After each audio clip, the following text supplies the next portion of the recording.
საქართველოში არ იქნება პოლიტიკური კულტურა, რომ იქნას მსჯელობა რა არის ქვეყნისთვის უკეთესი, სერიოზული მსჯელობა, არგუმენტების მსჯელობა და არა იარლიყების და რაღაცა Facebook შეურაცხყოფების მიყენება და ეს გონია ვიღაცას პოლიტიკური პროცესი, იმიტომ ვართ ამ დღეში, როცა რაღაცა ჯგუფს უნდა თავზე მოახვიოს, შეიძლება მართალი, შეიძლება არამართალი პოზიცია, ამიტომ მე ყველას მოუწოდებ, რომ საკმაოდ მძიმე სიტუაცია აქვს ქვეყანას და მოდი ყველა ის ძალა, ენერგია და ცოდნა, რომელიც ჩვენ გვაჩნია, დაუთმოთ იმას, რომ არგუმენტირებულად ვიმსჯელოთ, შეცდომა არ დაუშვათ, რომელიც ძალიან ბევრჯერ დაუშვა ოპოზიციამ წარსულში, იმიტომ არის 13 წელი ბიძინა ივანიშვილი ხელისუფლებაში და ამის მერე ერთიანი პოზიციით გამოვიდეთ. ჩვენ კიდევ ერთხელ და მე კიდევ ერთხელ ვამბობ ერთ რამეს,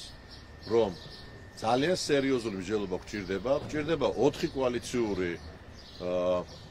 გაერთიანების ფორმატში.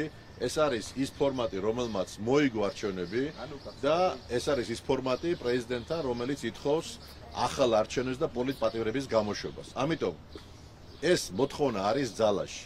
რა იქნება უკეთესი ბოიკოტი თუ არჩევნებში მონაწილეობა, ჩვენ იცით ჩვენი პოზიცია, რომ ჩვენ ყოველთვის ბრძოლის ხაზზე და ბრძოლაში შესვლის მომხრეები ვართ და ჩვენ მიგვაჩნია, რომ ახალი არჩევნები პოლიტპატიმრების გამოშვება გაძლიერდება თუ ჩვენ ამ ხელისუფლებას ადგილობრივ არჩევნებშიც დავამარცხებთ, მით უმეტეს მოგებულია 5 ქალაქი, მაგრამ ეს მსჯელობის საკითხია, სხვანაირი აზრი აქვს, ამიტომ ჩვენ იცით რომ დღეს ხვალ და ამ დღეებში ხვდებით პოლიტპატიმრების დედებს, ხვდებით ესე თქვათ აქტივისტებს, რომლებიც რუსთაველზე არიან, ხვდებით იმ ადამიანებს, რომელსაც უნდათ ნორმალური მსჯელობა და არგუმენტები.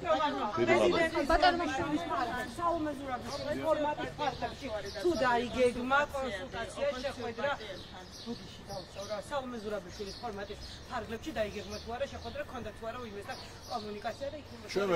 ჩვენ ველოდებით რომ ალბათ ეს ფორმატი უნდა შეიკრიბოს. კიდევ მეორე, როცა ლაპარაკია ფორმატზე, ეს ფორმატი იგულისხმება იმის გაგრძელებას, რაც იყო შარშან, ეს იყო ქარტია, სადაც მოვაწერეთ ხელი, მე ეს იყო 4 კოალიცია, რომელმაც გაიმარჯვა არჩევნებში და ჩვენ გვინდა რომ ამ ფორმატში გაგრძელდეს საუბარი. სამწუხაროდ მარტო ჩვენი კოალიცია წარმოდგენილი და რამოდენიმე პარტია კოალიციაში, სხვა კოალიციიდან რამოდენიმე პარტია, მაგრამ 3 კოალიცია იქ არ მონაწილეობს. ამიტომ მე დიდი სურვილი მაქვს, რომ ეს ფორმატი აღდგეს და ერთიანი ფრონტი შეიქმნას.